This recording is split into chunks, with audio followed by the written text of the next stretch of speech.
is today's date? April 21st, 2022. Do we have any public comment? No public comment, then we will move to close. Do I need to do a roll call? Oh, sorry. Yes. Man, I'm out of practice. Superintendent, Yes, can you yes. please take roll call? Absolutely. Thank you. Before we move to close. Member Rhodes, Present. Member Pritchett, Here. Member Garcia, All right, here. Member Wu. All right, we have a quorum and no public comment. We'll move to close. Okay. I'm calling this meeting back to order of the Sacramento City Unified School District Board of Education. Item 4.1, Pledge of Allegiance. Superintendent, can you please lead us? Yes. Thank you. Can you please stand, please? It's such a pleasure to see everybody here in person, by the way. Oh, Yes, if you can please stand, it's really a pleasure to see everybody in person. Welcome to Cerna Center. Ready? Salute. Pledge allegiance to the flag of the United States of America and to the republic for which it stands, one nation, under God, indivisible, with liberty and justice for all.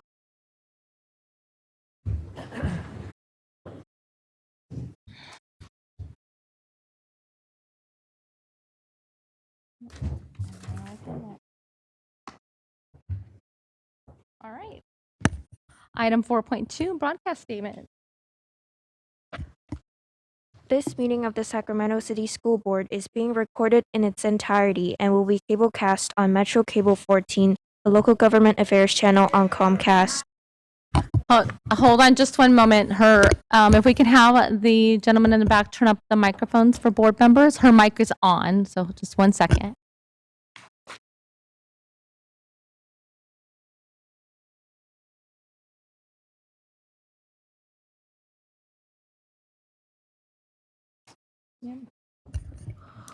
And while we're waiting, I know the superintendent said welcome. I just want to welcome everyone back to the Cerna Center. It's so nice to have people in the seats again. And I know some of our board members, they've never had a live board meeting that was not on Zoom. So welcome to everyone. And if you can just be patient with us tonight, this is our first meeting back. There might be some glitches. We'll try to just work through them. All right. City Member Zhang. This meeting of the Sacramento City School Board is being recorded in its entirety and will be cablecast on Metro Cable 14, the local government affairs channel on Comcast, Consolidated Communications, and AT&T Uverse. Today's meeting will air Sunday, April 24th at 6 p.m. and Monday, April 25th at noon. It is also webcast at metro14live.saccounty.net and can be viewed on Metro Cable 14's YouTube channel. We welcome members of the audience to address the board. Please complete a speaker form located in the back of the community room and give them to our communications representative along with any handouts you may have for the board prior to the conclusion of the item's presentation. Please speak into the microphone when addressing the board and state your name for the record. Please limit comments during public comment to items that are not on the agenda. If you do comment on an item that is on the agenda, we will ask that you please defer your comments until your item comes up.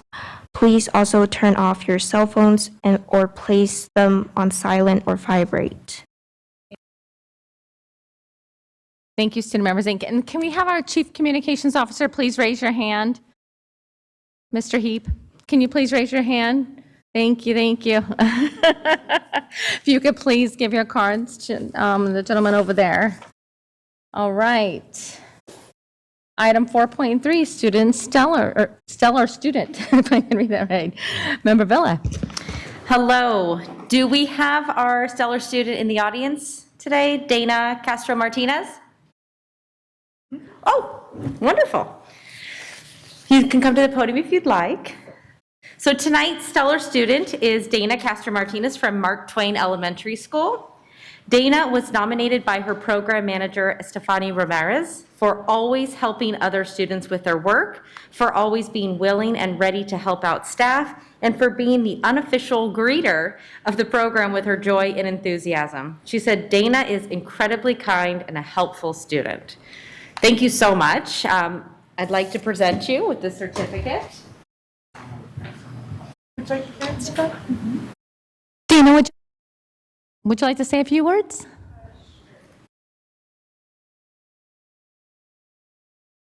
I just unmuted her.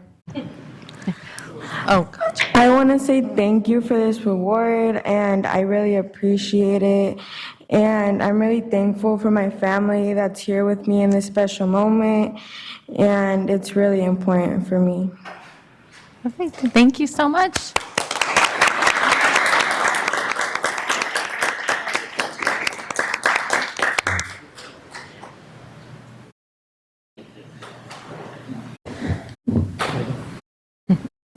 Thank you. Congratulations. Congratulations, Dana. Keep up the good work. All right, item 5.0, announcement of action taken in closed session. Good evening, President Pritchett, and welcome back, members of the public. There are two announcements coming out of closed session this evening. The first, the board approved a special education settlement agreement identified as OAH case number 2022-010135 by a unanimous vote of 7-0, and the superintendent will give the next announcement. Thank you, Ms. Collins. I'm very pleased to announce that the board approved the following appointment by unanimous vote of 7-0. The board approved the appointment of Ms. Ashley Alexander as principal of Father Keith B. Kinney Elementary School. Congratulations, Ms. Alexander.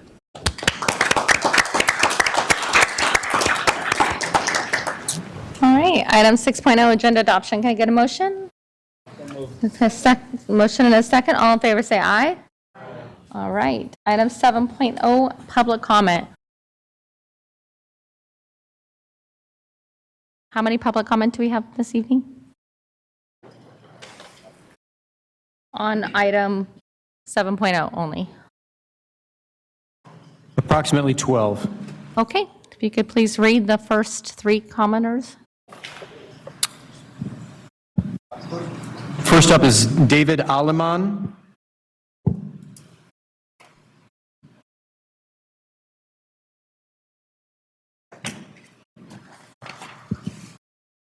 Good evening, Mr. Alleman. Good evening. You have 2 minutes. Go right One ahead. of my former colleagues, she's going to yield her time to me. I'm giving Okay, you my time. and what was your name? Rosalie Nugent. Rosaline. Okay, we'll make sure of that. So you have 4 minutes. So I was just wondering, are there any folks from the Black Parallel Education Board here tonight? How about the DLAC? How about LCAP? You want to come forward real quick? Just give me a hand. You just stand right over here. I also wanted to say this young lady and her siblings, her 3 other siblings, all went to Mark Twain and all started in Head Start preschool at Mark Twain, okay? So you're part of the LCAP? Okay. So is it part of your committee that you work with the district in developing plans, setting goals, measures, things like that? That's right. Okay. Gotcha. And that you hold the district accountable for that, right? That's the goal. Okay, great. And so student outcomes is prime with you guys, right? So priority. Okay, so, and you know what? These are deeply rooted values of the superintendent, equity, access, social justice practices. Are you know? asking me? No, I'm just saying those are deeply rooted values of the superintendent, okay? And so do you think early childhood education is important? It's essential. It's essential, exactly. And the research shows it too. Thank you. Do you think early childhood education in neighborhoods that have high crime rate, drug use, single-parent homes, domestic and community violence is important? I know it is. And do you think just a regular early childhood education is sufficient in for those children and families? For most of them, it's absent. Uh-huh. How about, do you think an early childhood education that provided comprehensive support service as a program would be much better in those neighborhoods? I know it is. I'm a product of one. Where? Not here in Sacramento, but in the area. Yeah. Okay, what, Head Start or something? I went to Head Start. My kids went to parent participation preschool. Mm-hmm. Thank you, yeah. So the thing that I'm trying to say here, and our superintendent has said it, that 70% of our district is needy families, right? I thought I saw you on that YouTube, March 30th, say that. We have a high number of disadvantaged families in this district, bottom line, okay? So what would you say of a district that is reducing and actually eliminating a proven Head Start early childhood education program that takes away equity, access, opportunity, and the social justice for these disadvantaged families? What would you say about a district like that?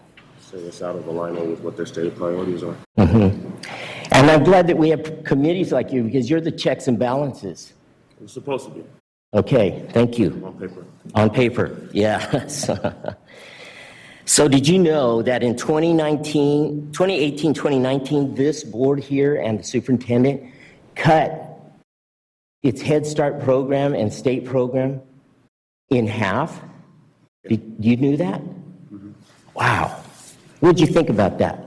We're working to bring it down. Did you? What was the purpose of cutting it? I'm not on the board, you gotta ask that. Yeah, that's what I've been asking. Yeah. There's no answers.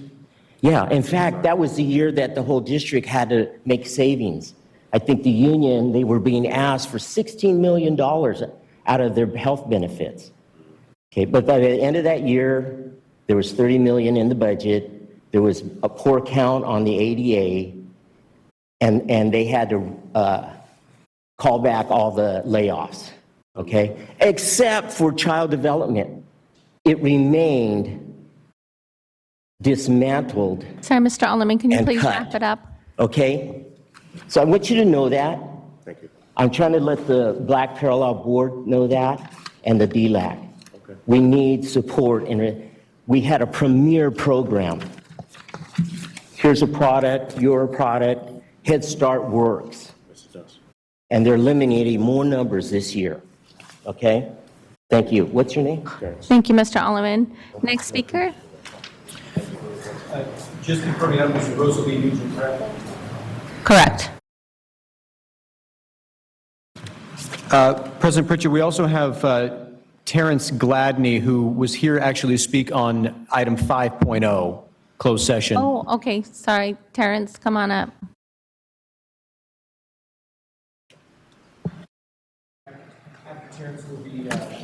After Terrence will be Mo Kashmiri on item 7. Is that going to make that buzz? Good evening. I thought this was gonna be my first statement, but I got warmed up, so it's cool. Good to see you guys. On the agenda in closed session, I saw a couple of things that sort of stood out to me. I've asked around, I don't know what happened to Gail Johnson, but when I thought of Father Keith Buchanan, she was a previous administrator and she was synonymous with that school. So it's one thing to see that we're appointing someone there, but if we don't know sort of like where we've been and why we're at now, how do we know where we're going? I, as a community member, I, as someone who has visited her school site, when I read this, I see another in the line of Black administrators that have left their position. Whether it's going to CERNA, whether it's leaving our district, it's a pattern that has been questioned with no answers. We have continual issues, whether it's the ongoing racist incidents at our school sites that have not been resolved. And to me, this is just another layer on top of that to where there's still this ladder that we're climbing, but it doesn't even seem like we stepped on the first rung. But you guys know that already. So I'm just hoping that eventually we'll get a return to our questions, some actual answers and action. The other thing is 3.6. When I looked at it on the agenda, like the packet, it's about expulsions, but it was listed and aligned with an LCAP goal of college, career, and life-ready students, which, I mean, I don't, it seems to be misaligned. If maybe it was rewritten as health and safety, climate, that would be a little bit more in alignment, I guess, to parallel what I was saying before. Our goal should be, whether it's expulsions, at-home suspensions, on-campus suspensions, our goal should be to have kids in classrooms. So I would just ask that let's not start to speak language that's going to speak narratives into existence. So hopefully we can change that. Thank you. Thank you, Mr. Gladney. Next speaker? Next speaker is Mo Kashmiri, followed by Richard Vasquez and Maria Rodriguez. Mr. Kashmiri? Okay, saw him walk out. Maria, why don't you come up? And Rich Vasquez, sorry, both of you guys come on up. Good evening, Mr. Vasquez. Nice shirt. Appreciate it. Appreciate the time. Again, Rich Vasquez. I have a daughter at Hiram Johnson.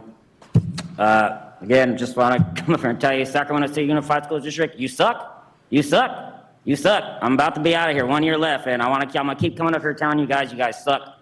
Terrible experience. I don't know where my kids would be if I didn't be here. Keep coming, keep being there, right? That's the most influential thing, but I can't imagine where my kids would be. And honestly, I did step back away, and I was going to focus on my career, and my kids start falling apart, and they weren't focused in school. So I knew I had to make sure that's most important, because again, they're right. They still got their lives to live. Again, you guys suck. That's it. Superintendent Aguilar, when you came here, you said, like, we talk about all these equity goals and this and that. We don't even have that at Hiram Johnson. I mean, since you've been here, my kid had 3 teacher vacancies. What's the plan? What are we doing about it? So is my daughter going to have another one next year? Should I just look forward to that and say, hey, that's what's going on here, right? We talk about equity within the school. Well, other kids aren't having the subs and teacher vacancies, so you're not cutting it. You're just not cutting it, all right?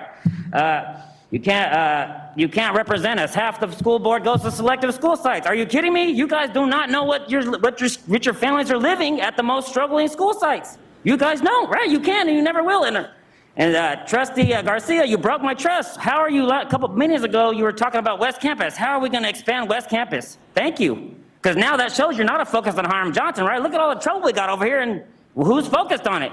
Just 10 people, school site council, right? 10 people, a couple the principals and 1 parent and 4 other teachers, right? You guys are kidding. When you're talking about expanding West Campus, that's segregation. One of my kids, she was my first daughter, so I was thinking, oh, let's get into West Campus, right? A great opportunity. No, it's not, because now I got to worry about my other kid that didn't get in there, right? Emotions. What does my kid think? Why can't my kids be at the same school? And you're breaking a lot of families up, because that's what I'm seeing over here at Hiram Johnson. Oh, my kid is going over there.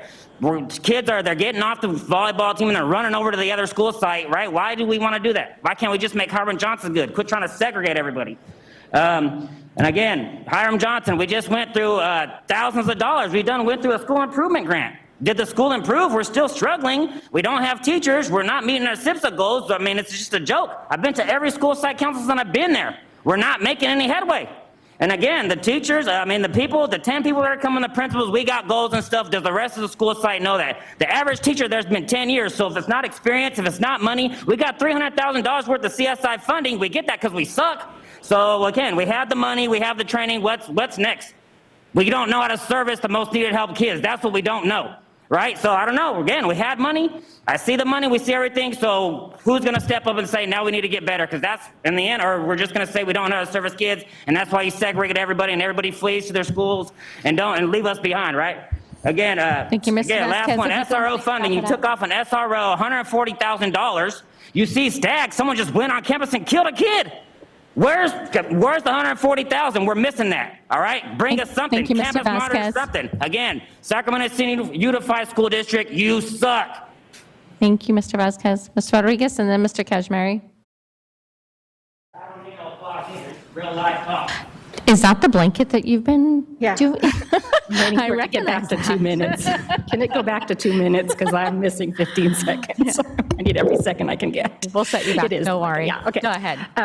Good evening, President Pritchett, Superintendent Aguilar, and members of the board. My name is Maria Rodriguez, and I have been filling out these cards for about 18 years. A couple of you may recall A Tale of Two City Schools, a couple of you. Some of you may remember my late night knitting sessions. Yes, I owe this to someone. In all those years, I don't assume that anything I have stated has influenced any decision made on your dais. So I'm not really speaking to most of you this evening. First, I want to acknowledge Superintendent Aguilar for his ability to maintain composure as he has been the target of name-calling and shaming at these public forums. I appreciate your demeanor. I don't know how you do it. I also want to acknowledge that things are not as they should be in the district. When Rich Vasquez says you suck, you do suck. My example is during COVID, I actually was curious about an open job position. I called 2 or 3 times and never got a call back. So if I did that, I wonder how many other people are. Okay, but what I really want is for the public to see that you all are committed to the long-term viability of this amazing public school district.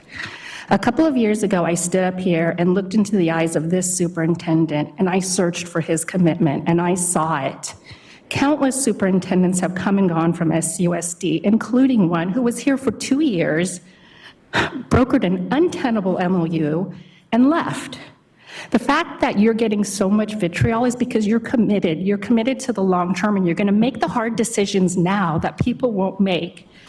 Your board, your decision to ensure a level of stability in this district by your decisions these last 2 years may have cost you your seats, should you even really want to keep them.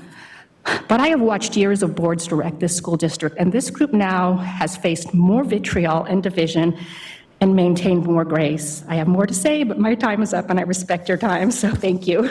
Thank you, Ms. Rodriguez. Mr. Kashmiri?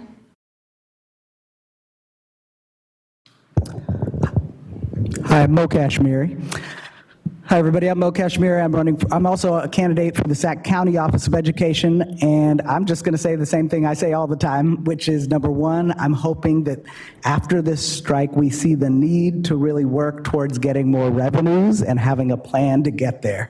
After Measure P, we can now pass revenues through referendum with a 50% vote. I highly recommend we go that route so we can stop having the same conversations and having people say you suck, and instead provide the kids the services that they need and the community the education that they deserve.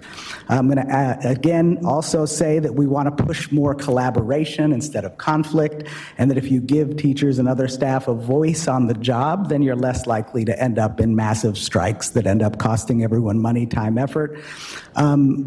And finally, we are doing an Earth Day resolution today. And I know this board likes to do a lot of ceremonial resolutions. What I would prefer is that we amend the ceremonial resolution to actually make movement towards making the district more green. For example, we should be installing solar panels on our schools. We should be having electric buses. We should have a plan to get to carbon-free by 2030. But when I've talked to the director of facilities, there's no plan in place to do any of that yet. So one minor thing that you could do that could help move us in that direction would even be to create a sustainability committee so we can talk about how we're going to get there. We only have 8 years left to avoid the worst effects of climate change. I know my son chose to go to a closer school because he was afraid that he was going to die of climate change.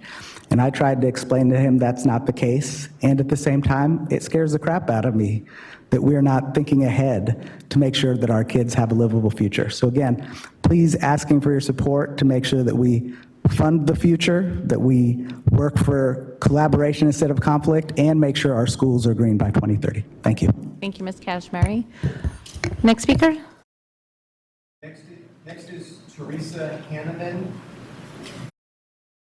And that's followed by Hope Dennis, who is ceding her time to Teresa Hanneman. I'm Melissa Reynoso, so I'm also ceding my time.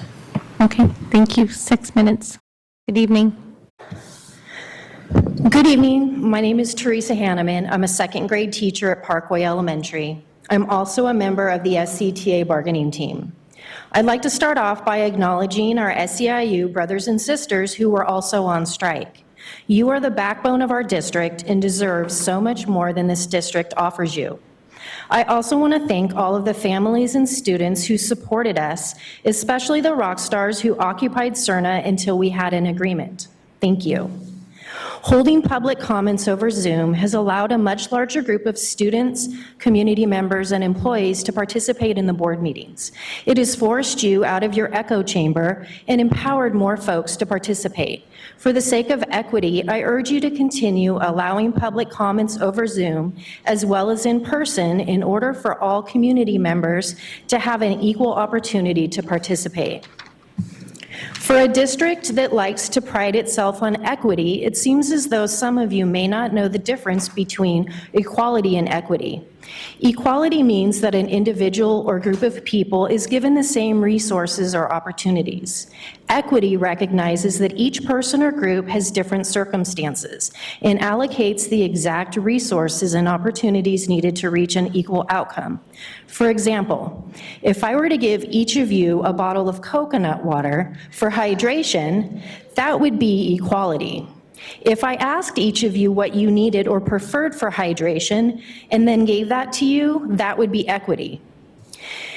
Equality is offering to fund Sly Park trips for all of the sixth graders. Equity would be reaching out to school sites to see if they were interested in Sly Park trips, and if so, what resources would be needed to make that happen.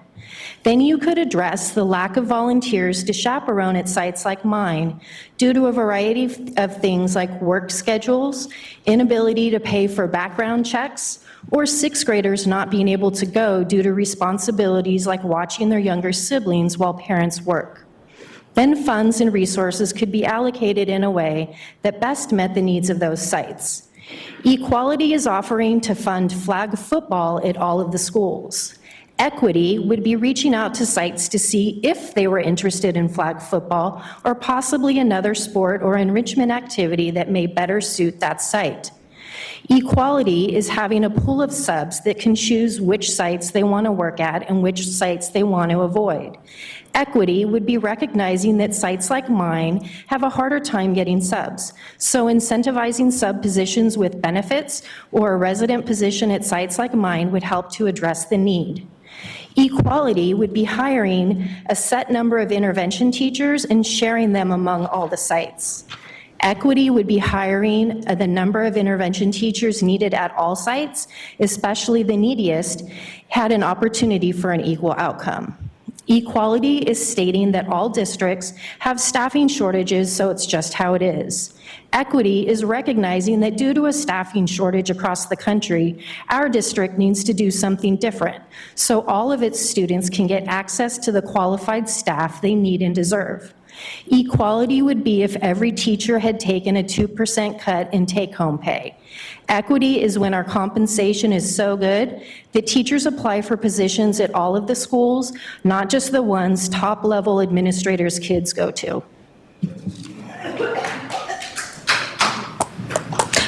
Thank you. And I just want to remind you that all of our email addresses and phone numbers are on the district's website. This is not an echo chamber inside the district office. I'm more than happy to have any conversation and even sit at the edge of my driveway and have conversations with you at any point. So please reach out. Conversation doesn't stop here in the boardroom. All right. Next comment. 3 more speakers on item 7. Next is Timothy Hebert, followed by Catherine Santora and Terrence Gladney.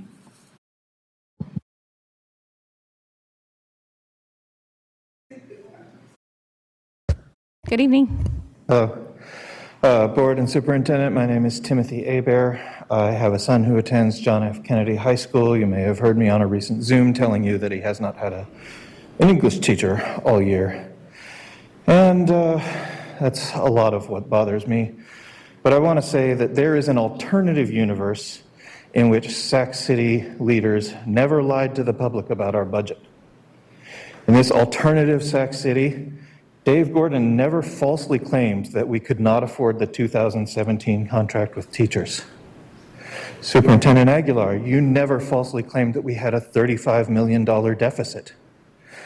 And Trustee Morosky, you never falsely claimed in this alternative universe that we were, quote, facing insolvency. Because in alternative Sac City, just like in this universe, they have never had less than $70 million in the bank that entire time.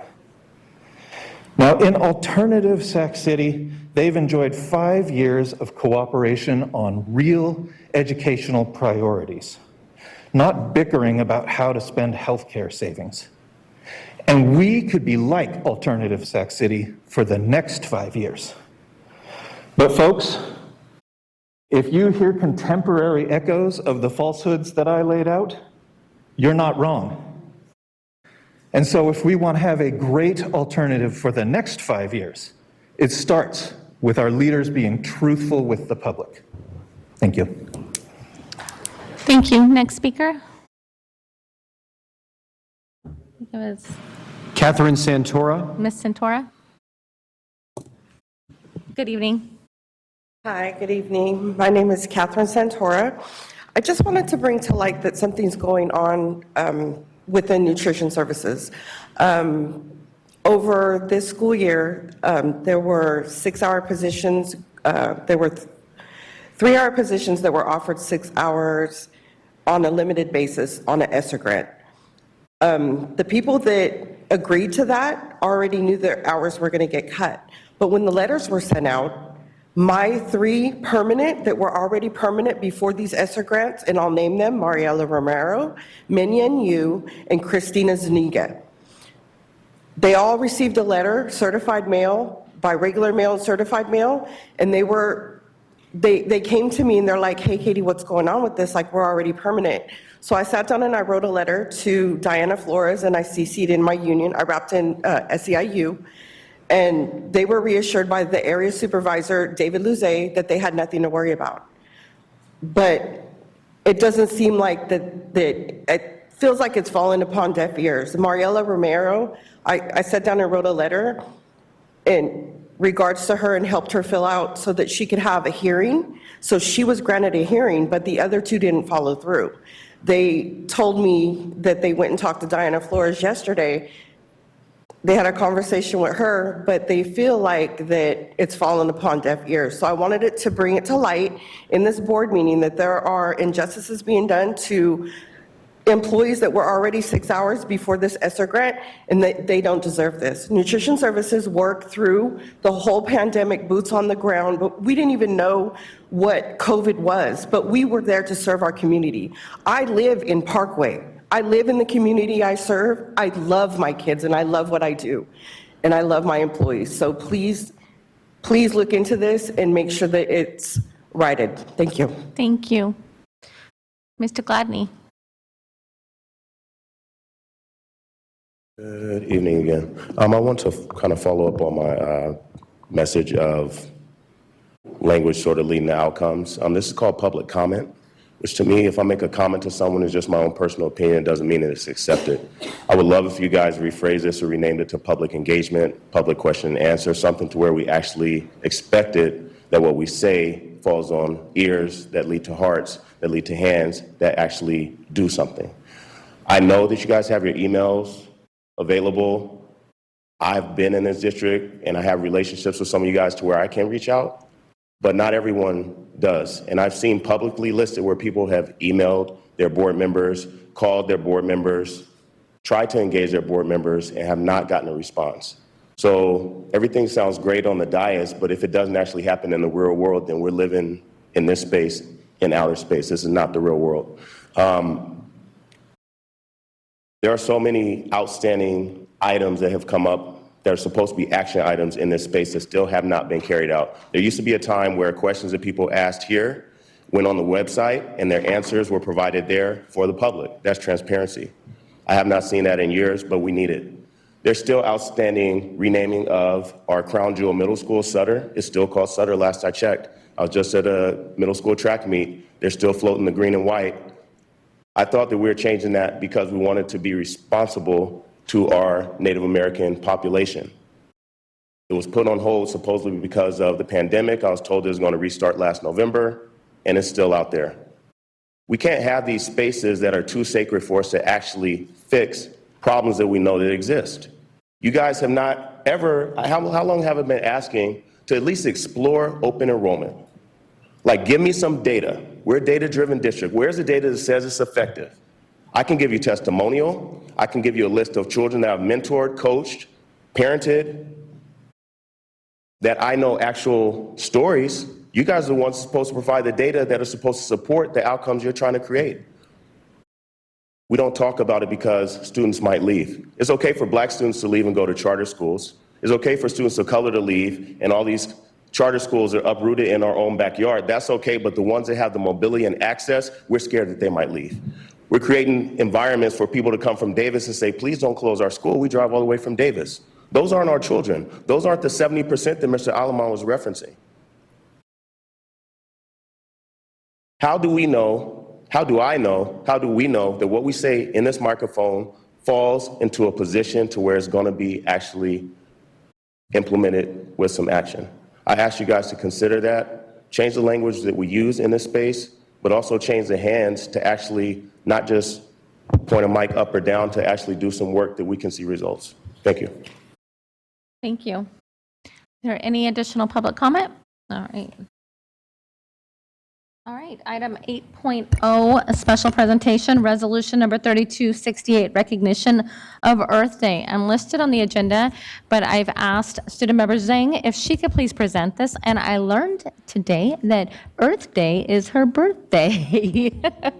And so perfect timing. So go ahead, student member Zhang. Thank you.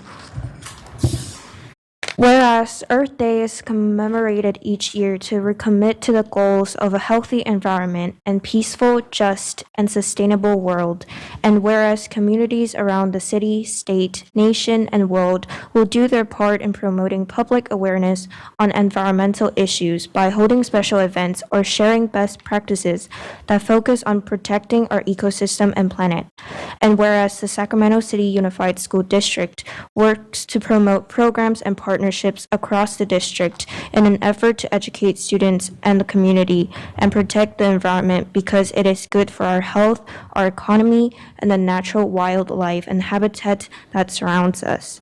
And whereas providing all students the opportunity to participate in Earth Day activities and environmental stewardship is an important part of citizenship.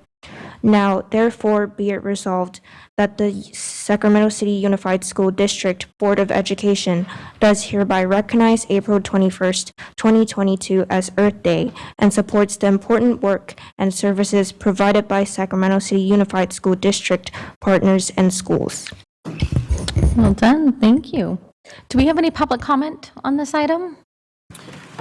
Yes, one speaker, Mo Kashmiri. All right, Mr. Kashmiri, are you in the room? I do not see Mr. Kashmiri in the room at this moment. Oh, wait, nope.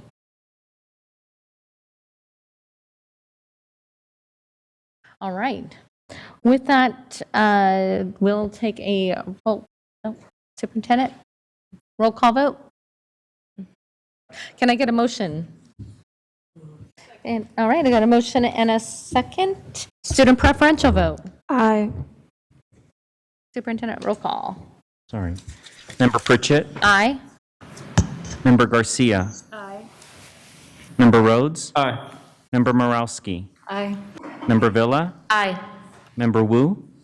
Member Phillips? Fantastic. Thank you so much, and I hope you have a very happy birthday. All right, item 9.0, communications. 9.1, employee organizational reports, SCTA. Mr. Fisher, good evening.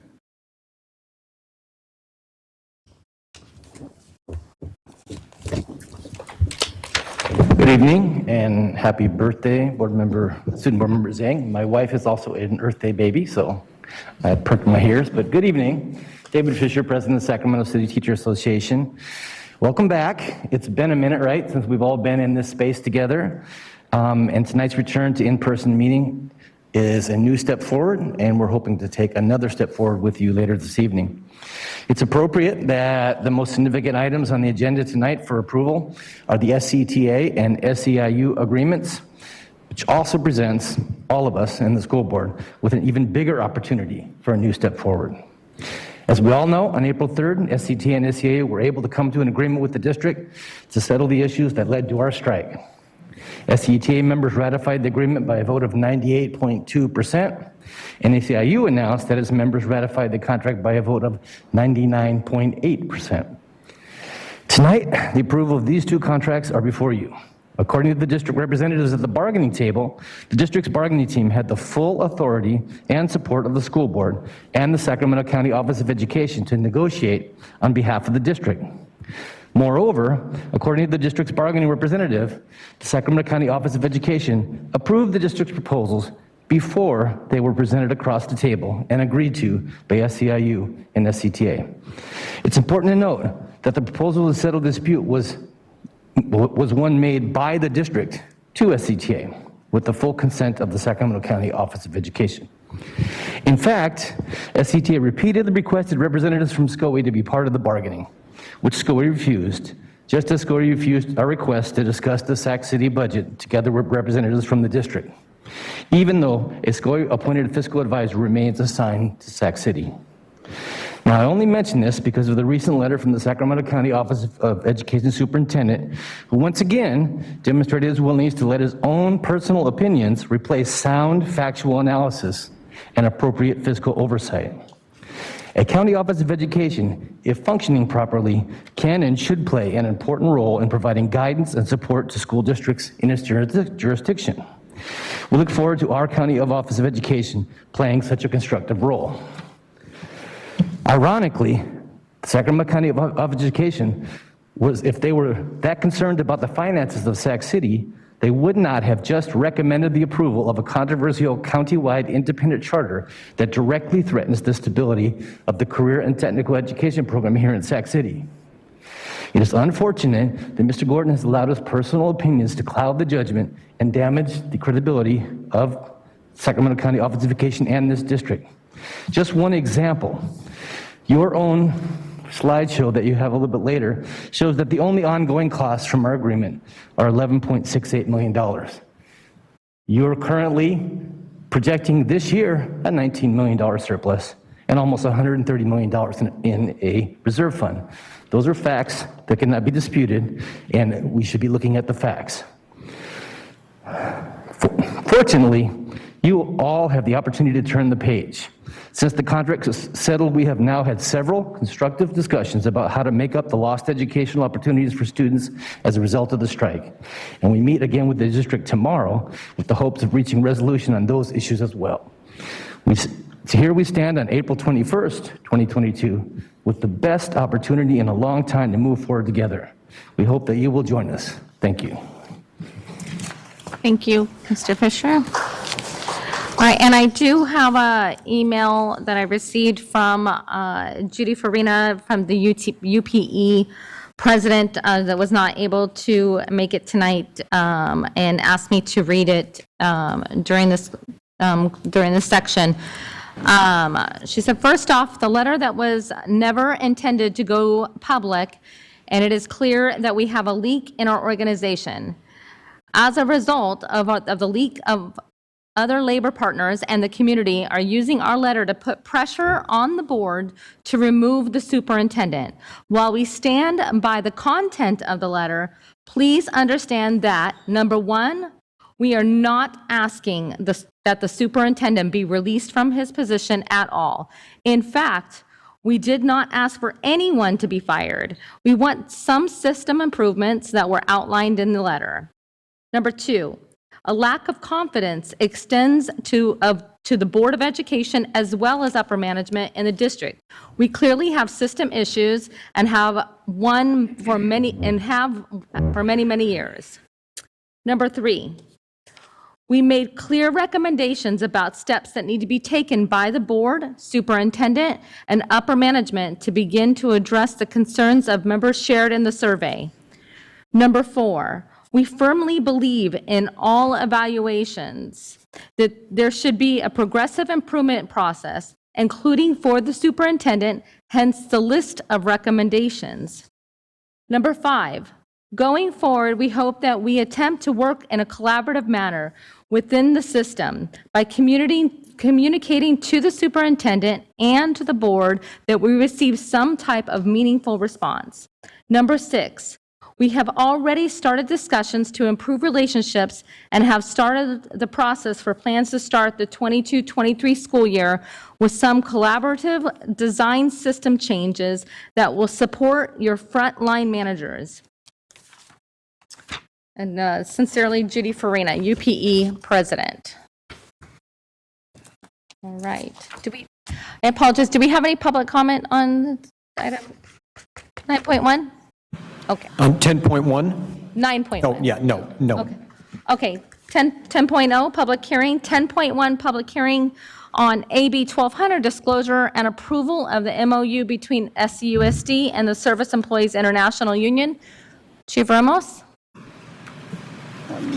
Thank you, President Pritchett. And tonight, As President Pritchett stated, we will be presenting to you the AB 1200 disclosure and requesting approval of the MOU between Sac City Unified School District and the Service Employees International Union. Presenting with me tonight is Ms. Alexa Rincon, our Assistant In-House Counsel, and at this point, I'm going to turn it over to her, and then I will come up to conclude the presentation.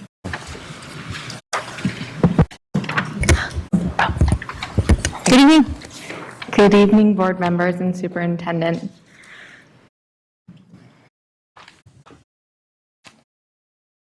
Sorry, I'm trying to click the next slide.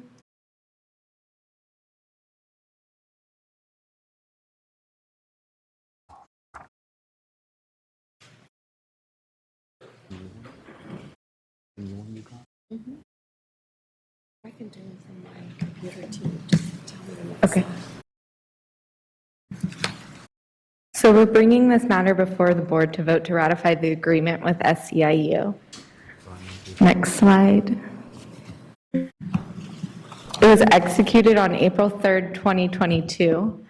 I'm just going to highlight some key provisions here. For 2020 to 21, there's a $3,000 one-time stipend. For 2021 to 2022, there's a 4% on-schedule salary increase for SEIU employees, $3,000 one-time stipend, $1,000 one-time retention stipend for current employees, and a $2,000 bus driver stipend. Next slide, please.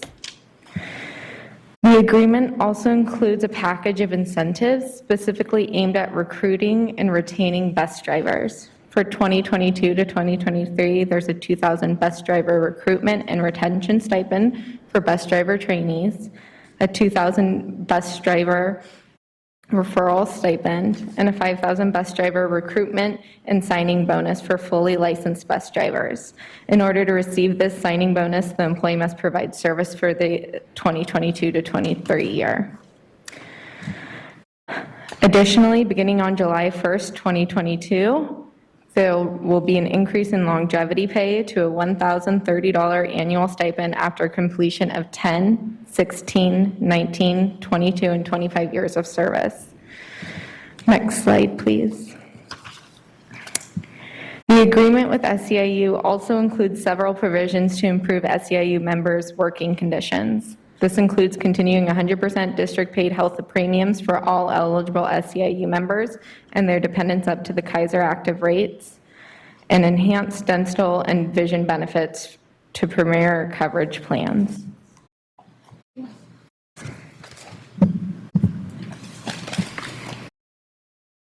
Next slide, please. Oh, you have it there. This is the fiscal impact of this agreement. That's part of the disclosure for AB 1200. And the first item is the one-time cost of $20.3 million in 21-22.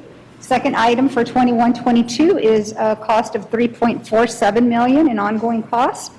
And in the year 22-23, we're looking at a one-time cost of $61,000 with ongoing of $4.15. And for 23-25, the ongoing cost of $4.118 million. Lots of numbers to throw out at you there. Ms. Ramos, Oh, yes. let me interrupt. Oh, I yeah. think the slides aren't coming through the web stream. Oh. So let's just Okay, I can ask pause. the Chief Lyons to check in. Let's just pause for a little bit. I don't see them on my screen, so. If we can also slow down a little bit on these slides too.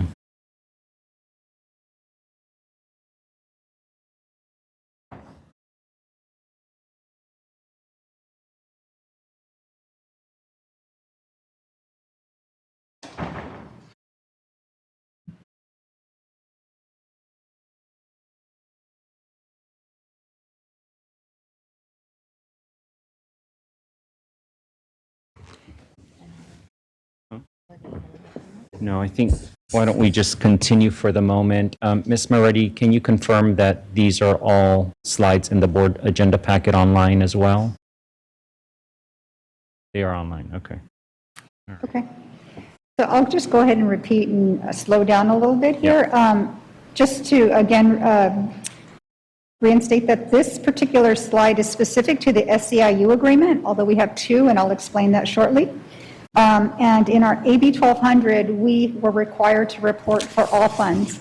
So what you're seeing here is a combination of a reporting of all funds, and then some of these costs were only specific to our general fund, and I'll explain that in a moment.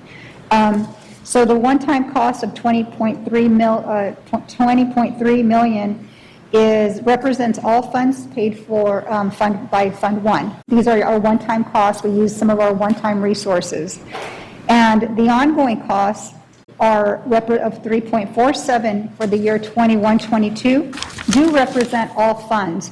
And so those that are specific to, for example, your adult education fund, your child development fund, they will be charged to those funds appropriately. And you'll see in the subsequent slide where we show the MYP, we are just showing Fund 1, because that is the fund that is very critical in terms of making sure that we're meeting our reserves and so forth. And so I'll explain when we get to that point. So the second bullet is for the second year, 22-23. Again, we have our one-time costs there of $61,000, and this is for our bus driver recruitment and the signing bonuses, which is one time, and that ongoing cost of $4.15 million for all funds. And in 23-24, that ongoing cost increases to $4.18 million, and this is due to step and column and the cost of our pension and increases in some of our other statutories. Next slide, please. Oh, it's not moving. Yes, it is. Okay, so here is our Fund 1, our multi-year projection for Fund 1. And so what we've done here, it might look very busy, is that we've had to show both of the agreements because we need to show the impact of both agreements on our financial statements. So what we tried to do was separate out both of them. And it does look a little bit busy, but hopefully you're able to see the distinction between SCTA's agreement, which we're not talking about right now. We're talking about SEIU. Nonetheless, it is listed there. And then following SCTA is SEIU specifically pulled out. What we've also done on this slide is we've shown some of the one-time savings resources that we will be using to pay for some of the one-time stipends. And of those it includes our ESSER 3, and we'll go into detail later in the presentation to show where we pulled from our ESSER 3 plan to offset some of these stipends. And then we also use the potential strike savings, assuming that we're going to realize the full strike savings for those 8 days. Those will offset some of these costs as well. And then it takes you to your total new expenditures for all 3 years, your excess deficiency, which you'll see in that line there in the bracket, starting with the 76 million. And then, of course, all your other line items that are required.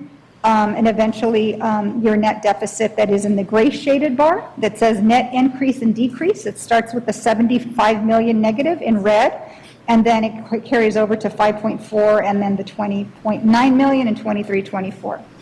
So that's just a recap. A lot of data there. I recognize that. So I can pause there if you'd like, if you have any questions at this point, or I can just keep going. Okay. But board members, I do want to just, the screen that is behind us is the one that Rose is using. So Yes. I know it just requires you to look back a little bit to follow what the slides that are in front of you. So. We've got it right here. We have it here. Okay, yeah. Next slide, please. So this slide is our ESSER 3 funding sources, and important to kind of pause here and just explain this for a second. As you might remember, back in October, ESSER 3 was a little bit different out of all of our ESSER and COVID relief funds, in that particular funding source needed to come to the board for approval with a plan, very specific actions and dates when we were going to spend by. We had the 3 years to spend. So although there were resources that were not spent yet, they were committed to these actions. And so what our staff did was they went back to try to see if there were any possibility of using any of these actions, the funds that were allocated to these actions, to allocate and offset some of the costs of the stipends.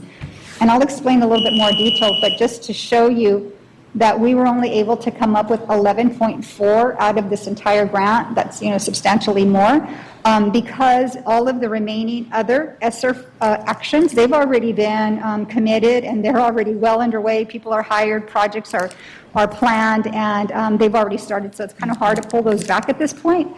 But for these, not to say that they're less important than those, these just, we hadn't started these, and in some cases, we were able to identify alternative funding sources. And so, excuse me, that's what we've listed there, the alternative funding sources in some of them. And then for some of the others, we're still looking for alternative funding sources for those. And then in some cases, and there's a couple of them, that we had a deadline to hire or fill these positions, which was this year, and we were not able to do so. We had some challenges with hiring, and so that time has lapsed now. And so we're not going to pursue those programs, and so we were able to recapture some of that savings to apply to some of these one-time stipends, excuse me. So you'll see the details in the notes that explain, the rationale for that, and we have staff here this evening that can go into further detail about any of these particular line items if you have more questions on these items. So, okay, so next slide, please. Let me pause. Rose, just in terms of context for our board and for our community, what Rose has presented, and again, we can bring staff to give more details about some of these programs, is these are programs that in some cases we had allocated ESSER funds to, where we're going to have to determine other allocations for us to continue them or to start them. In other cases, there are grants that we have in place right now that we are hoping to find ways to sustain them beyond the grant end date as well. And so we have examples of those kinds of grants. Of course, most grants that are allocated or awarded now to LEAs have an expectation that the LEA will sustain them. It would be very difficult for us to continue to apply for grants and not have the resources to sustain those kinds of grants. And we have staff here that can give examples. Several of our staff, for example, the other day had a wonderful visit at Wilsey Wood, where we were able to see a new initiative that exposes our students to CTE modules in a variety of fields at 7th grade. That was funded through a CTE grant that we have. And we are going to have to go back and figure out how do we identify ongoing revenues to sustain those kinds of efforts. And as we were learning about those kinds of efforts, we all celebrated that what a great opportunity for a 7th grade student to be exposed to the plethora of CTE opportunities and then tie them to pathway programs at the high school level, at the 7th grade level. So they can, understand, for example, environmental sustainability pathways, and then think of attending Rosemont, or culinary arts and think of attending the Rosemont Culinary Arts Pathway Program. Those are programs that we want to continue to sustain, but we're going to need to identify ongoing resources to sustain after the grants end as well. And again, we do have staff here in case there's questions or you'd like to hear more about those kinds of examples, including these that we have listed here as well.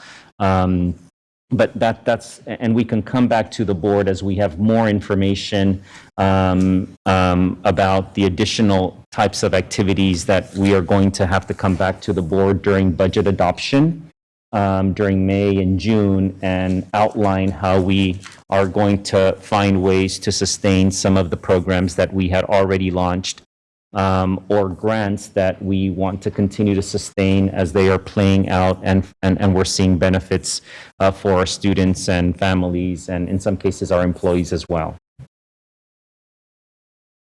Next slide, please. And this slide, we're getting to the end here, is our letter that we received from the Sacramento County Office of Education regarding our second interim report and our AB 1200. Oh, sorry. We're almost toward the end. If we can wait until after public comment. Okay, thank you. Go ahead. Member Phillips also has a Our letter regarding second interim and AB 1200, and as you may have read in the communications, that our certification was changed. We filed our second interim with a qualified. It was changed to a negative for these reasons. The letter is a little lengthier, but just to highlight the major ones. because of the significant penalties that we're facing due to the loss of instructional minutes and days as a result of the 8-day strikes of $47 million.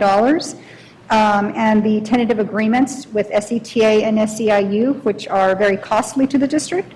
The projected impact to the unrestricted general fund in the third year that we're required to be positive or meet the 3% reserve, the 2% and 3% reserve. In 23-24, our deficit increased to 16.1 million, which is an increase of 10 million. Before, we were projecting about 6 million deficit in that third year. And then our ending fund balance decreased to 27.8 million, which is a decrease of 100 million from second interim as a result of the compounding of the of both agreements. And yeah, and next slide, please. And that concludes the presentation. If there are any questions at this point. Thank you, Chief Ramos. Public comment?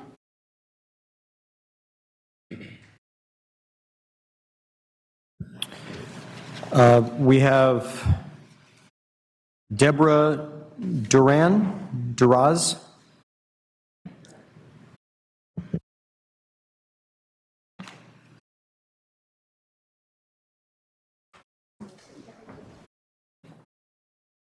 Good evening. Hi, good evening. Good evening, board members, Superintendent Aguilar. My name is Deborah Durazo, and I'm an employee with Sac City Unified School District. I am a public servant. I am the bookkeeper controller at West Campus High School, and currently filling in as office manager as well. I'm also the chapter secretary for SEIU Local Chapter 10-1 and a member of the bargaining team. I'm here to speak in favor of the labor agreement that's on the agenda for tonight for the ratification. I'm here to urge the board to strongly, if not unanimously, ratify the tentative agreements reached by SEIU 10-1 with nearly 1,700 classified employees in the district, and then with SETA, almost 2,300 employees. Teachers, whose membership together, combined, do the critical work of providing good public education for up to 40,000 students in our district. I speak for our chapter leadership and our membership to say we believe the tentative agreement reached for our unit to be the necessary foundation for beginning a new chapter in labor relations. We know this agreement will help retain and recruit qualified staff that our children deserve. We also believe this to be the first step for the district working in good faith in this direction. We look forward to the board showing leadership and good faith by accepting this agreement. We also look forward to a fresh start. Thank you. Thank you. Next speaker. No other speakers for 10.1. Okay. We'll open this up for board comment. First, I just want to say thank you to Ms. Ramos and Ms. Rincon for sharing the report on the district's budget. And thank you also for presenting the SCOE findings based on the required independent review of the district's financial and fiscal conditions. The negative certification letter signed by Superintendent Dave Gordon highlights the painful truth about our district's budget. We face a persistent structural deficit because we are committed to spend more money than our district receives from the state and federal government. And even though we expect the governor and the legislature to increase funding for public education, when the final state budget is approved this summer, our district may be in a position where we have already obligated that funding. The negative certification letter sent by Superintendent Gordon is a tough one for us to swallow, and we need to inform future budget decisions.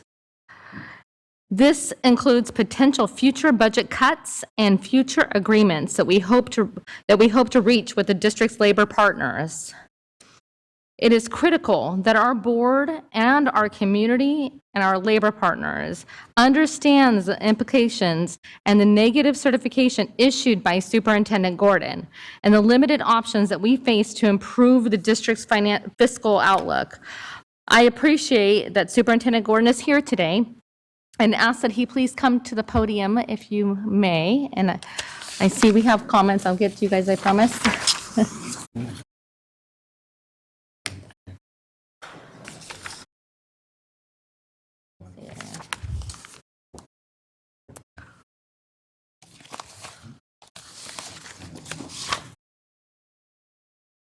Yeah, I should have. It's okay. It's okay.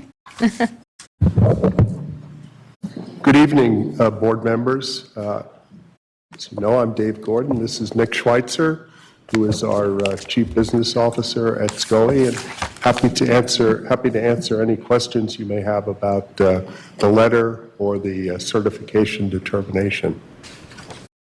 Good evening, Superintendent, and welcome.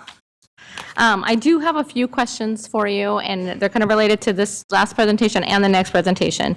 The first question that I have for you is, can you please share an overview of why SCOE is responsible for reviewing and reporting on the soundness of the Sac City's budget? Okay, county superintendents in the state are responsible for the fiscal oversight of all school districts within their counties. And this includes reviewing and approving school district budget and interim financial reports. We're also tasked with reviewing and commenting on district labor agreements. And I emphasize reviewing and commenting on district labor agreements. We've reviewed the proposed agreements, and we're concerned not that you have reached an agreement. That's very positive that you'd reached an agreement. And from everything I've heard, I think a fresh start would be very welcome in the community. But our concern is that you were already in a risky position with your budget going into this set of negotiations. And we're simply pointing out as part of our comments that the agreements could increase the district's risk of future financial insolvency, and we point out the reasons why in the letter. Okay. Can you explain to us exactly what negative certification means? Let me have Mr. Schweitzer. Good evening, Mr. Schweitzer. Thank you for joining us. Thank you. So negative certification just means that we feel like there is a strong potential that the district's not going to be able to meet, its ongoing fiscal obligations going forward. In other words, that revenues are less than expenditures, and that you'll reach a point in which you're insolvent, and when that happens, then basically you give up your authority as a governing board, and a trustee gets appointed, and you have to take a loan, and things get even much worse from there. So essentially, that the negative certification means that you're at strong risk of that happening in the future. And of course, the other thing that negative certification means is that the county superintendent has some increased oversight responsibilities. Certainly that includes increased support as we've been working with you guys, over the last, several years now in supporting your creating your budget, supporting you in creating fiscal recovery plans, all those things, trying to increase your capacity fiscally. It also includes, on the other hand, the ability of the state superintendent to stay and rescind any action of the district that's inconsistent with, fiscal recovery. The county superintendent. Yes, the county superintendent, sorry. All right. And then, so your letter noted that deficit spending by Sac City has continued over a number of years. Yet in the last interim report issued by your office, the district's budget did not receive a negative certification. Can you explain why that finding was different? Well, the finding was different because your circumstances change from interim report to interim report based on circumstances. But the overall issue here is there has been a high level of risk, and you all acknowledge this yourselves, when you talked about the structural deficit in your discussions over the past 6 months, if the budget is going up and down, back and forth, coming to the brink of insolvency, going back when one-time money shows up, coming to the brink, that's not a way to have a stable management system or a stable way of sorting out your priorities and deciding what you want to do for young people and setting aside the money to do it, to be able to do it long term. Okay, so when our district had received a negative certification from your office in the past, we needed to make really deep budget cuts at that time, reducing the district's budget from more than I think it was about 55 million, more than 50 million in cuts to address the concerns that you've raised. Based on your independent review of Sac City's current budget projections, the fiscal commitments that we've currently made, what choices are left to address your concerns? Well, number one, I think going about trying to recover as much money as possible from the penalties that would be imposed on you for the lost school days and instructional minutes is crucial. And we're very happy to hear that you're working toward that right now. That will make a big difference in the bottom line. The second thing is to continue to work, as you have talked about in the past, cutting expenditures in areas where you know you're either overspending or you're able to do things more efficiently, like the whole area of health benefits, which you've been working on for a number of years. Then the third thing, I think, is simply to make a long-term plan and stick to it, which doesn't depend on coming to a brink and exhausting all of your resources and then trying to figure out, well, how do we add something more without having to cut or without having to, most of all, defer projects that you want to do for the benefits of students. So let me give you an example. If you had 2 or 3 programs that you wanted to start for students, and you could lay them out and say, over the next 3 to 5 years, we want to install A, B, C programs and sustain them. Do an estimate of how much each one would cost. Create a timeline and make sure it's built into your budget, just like all of the other fixed costs are built into your budget, to be able to do those things on a timeline. And then you would be sure that you would have the money to do the instructional improvements, the program improvements that you want to do for young people, in addition to just meeting the basic obligations to keep the lights on and keep the buildings open. Yeah, no, I appreciate that, and I'm hoping, as you know, one of our commenters said, a fresh start is a good way of moving forward, and that we work closely with our labor partners, because thinking about future programs is not something that I can see in the near future, and I do not want to be on this board making cuts directly to students, because that is the hardest thing, and I refuse as a board member to be making those decisions again. So I just plead with our community, with our labor partners, let's work together to make sure that that does not happen again. Thank you. If you can please stay up on the front, there's other board members that want to talk, and I'm sure they may have questions for you as well. Of course. Member Villa? Thank you both for being here. I don't have too many questions for you both, but it just appears that we're paying our debts with our fingers crossed in the years to come, and that is not what I'm comfortable sitting on this board. Superintendent, and this question is for you. So page 8 of this slide, these cuts, what does this look like when you bring us goals or plans for our next school year and we have these alternative funding, some of these items that will be cut for our students?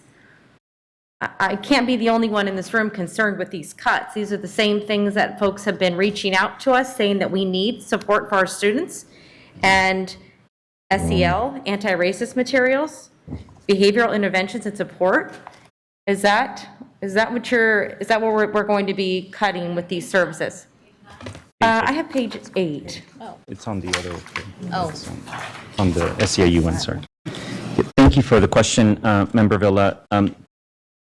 So I don't want to go off on a tangent, but I do want to say that what we're striving for is getting to a place where during budget adoption discussion, which, as you remember, on Zoom, takes place in May and June, right? Once we hear the revised proposal from the governor, the May revise, should result in you holding me accountable to come to you during those May, June board meetings with proposals for how we want to invest potentially new resources that we're expecting to receive from the state. And that, of course, isn't just my idea. It's the idea of a lot of our staff members who would come to you and say, this is what we're recommending, that you as a board have further discussions and debates about what is it that you want to adopt that we are recommending to you. The only time that I've been able to do that as superintendent was probably last year with the infusion of one-time funds. Otherwise, I can tell you that in the almost 5 years that I've been here, we've not been able to bring that kind of plan or set of recommendations to our board and then have you engage in deep debates about which aspects of those recommendations you adopt or don't adopt. That's what we're striving for. Where we have to, I think, continue to also strive for is trying to reach a place where if in fact we receive more ongoing revenues from the state, that they're not obligated already based on agreements that may have expired already. So we have the opportunity to restart and figure out a way in which we understand that there might be more investments, more revenues coming into the district. You hold me accountable for coming to you with recommendations for choices that we want to put in front of you. And then you have those discussions during budget adoptions so that you respond to your constituents, your communities, and in fact adopt a budget that calls for whatever investments you choose to make. I think that's what Superintendent Gordon might be saying, right? We've not been able to do that. We need to strive to do that. My hope is that given the circumstances now, during the budget adoption, we are going to have to try to come up with a way to extend the use of one-time funds until they expire to keep the programs that are funded through one-time funds sustained as long as possible. And that will not be an easy task, but our commitment is to come to you and figure out how to make those programs as sustainable as possible for as long as possible. And one worry that I do have, because many of you as board members are very good about forwarding grant opportunities to me that we then follow up on, and in many cases we've been successful at receiving, is that, again, the spirit of those grants that come to LEAs, particularly from the Department of Ed, from CDE, is that there's an expectation that we are able to sustain them. And we have to be able to be in a position where we have the ongoing revenues to, in fact, sustain them. Otherwise, we might get grants for a few years and then everyone will know, well, Sac City doesn't have a good track record of sustaining once the grants end. And so, to answer your question, Member Villa, that is what we were trying to clarify on slide 8. We are going to have to come back during budget adoption and say, how are we going to sustain as many of these programs for as long as possible? But I will be honest, most of it is going to be dependent on the one-time funds that are set to expire. And then over the course of the next year and a half, try to come up with other ways to sustain those programs that have proven themselves long-term after the expiration of one-time funds or after the expiration of grants that we have received. Thank you. That's what I wanted clarification on, because as I have spoken, I know this board has said many times, the impacts on our students We just can't continue having services taken away from them at this point. Our students deserve a lot more. And I really, too, want to get past this, and I want to get past the oversight, and I want our budget and our board and our team to be able to run this district on our own. So thank you guys for being here, and thank you for clarifying that. Thank you, Member Vella. Member Phillips. So I'm going to go back about 15 minutes when I had my original comment, when I hit this button.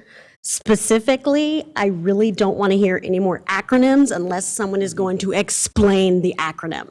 Y'all left me behind, I don't know when. So it's really important that if we're going to use an acronym, and this isn't you, Mr. Gordon, this is just, for everyone to understand, y'all left me behind after Earth Day. And I think that when I hit the button, it's really important that I have something to say.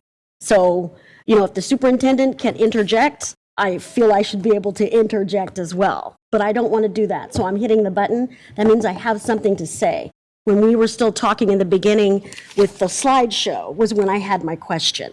So I'm going to ask that one question of Rose. Sorry, y'all. Just to make sure, Rose, page 8 of the multi-year projection. Yeah, we're looking at 7, sorry. Net increase, decrease. What I heard from you was there was 75 million plus, 22, 23 was 5.4 plus, and then you said 9 million projected for 23, 24. Can you clarify that that's what you meant? Million for 23, 24. Okay, let me go back one second. Give me just a moment if we can go back to that. So we're looking, okay, for 23, 24, the ongoing cost there was, in this particular slide, is the 2.9. And then the net decrease here is 20.9 million, which is in that shaded bar, the gray one, and it's in red in parentheses. It's the very last year, and that's the year we have to show that we have the ability to make our reserve. And so we just highlight that negative because that just, indicates that we're deficit spending still, that we're not being able to support our expenses with our ongoing, with our revenue that we're projecting. Okay, so that you misspoke that then, I guess, because I heard 9 million and I'm thinking it says 20 million and I couldn't see Oh, yeah, sorry about that if I did, yeah. Okay. Yep. Okay, and just to make a point, this district is as broke as 70% of the folks who live here. So it's hard to balance a budget when we are a poor district. So, there are things that, yes, we might have to make cuts, but I'm a little confused as to why Mr. Gordon is here, and there was a series of questions that were asked, and why those questions weren't submitted to us so that we could see them. Okay, they were really specific. They were really specific, and so they weren't, it feels almost as if I don't know, it feels, I don't know, kind of scripted or something. I just want to make sure that these questions that were coming are very helpful to me. They would be helpful if I knew they were coming. So, not to pull an ADA They were on my you. questions, not the board president's questions. They were my questions as a board member. They were very specific and detailed, and I wish that us as a board had been able to have some kind of discussion about those too. So, I'm good for now. Just no more acronyms, please. And if you're going to use an acronym, please tell me what that acronym is. Thank you. Member Morosky? Thank you, President Pritchett. I appreciate this discussion. Thank you for being here. I support this agreement. And I also wanted to thank all our classified workers for your dedication to our district. And just note that, we have never been in a position since I arrived on this board 3.5 years ago to make reasonable, well-reasoned, long-term investments in our students. We've been talking about cutting for 2 years, and then we got this kind of one-time infusion of money, and finally we can do something. And we were just barely climbing our way out of that, and now we have a huge, massive additional cost to the budget. So that's just where we're at, and I appreciate, Superintendent Gordon saying, this is what you should do, you should make a long-term plan, you should stick to it, you should be student-centered in your budgeting. That's great. We know that already. We just can't do it. We can't do it because we don't have the authority to do it. As you can see, we are only able to do what we are, allowed to do under this structure that's been set up for us. And we are set up to fail.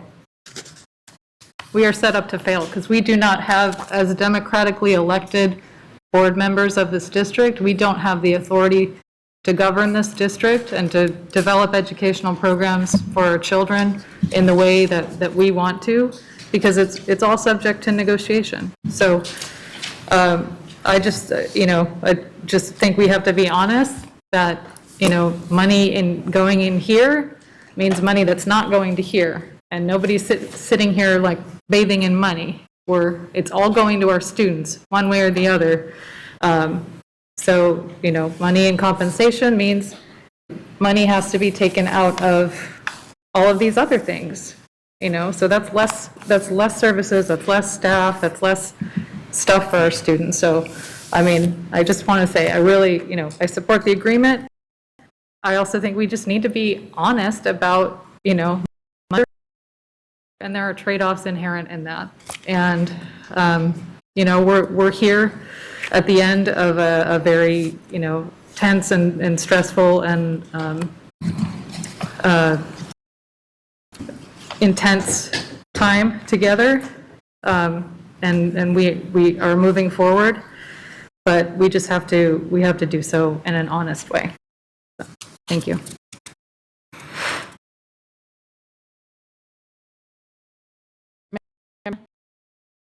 Oh, thank you. Well, I'm glad we're here with agreements before us for action. So I do want to celebrate that. I do have some questions regarding the qualification, going from qualified to negative. And you're pointing out they're due for 3 reasons, at least according to our PowerPoint. One is the significant penalties of $47 million due to the 8 days of strike. Can you just elaborate on that? Because that's a one-time penalty, right? So that doesn't necessarily affect our funding on an ongoing basis. So can you unpack that for me a little bit more?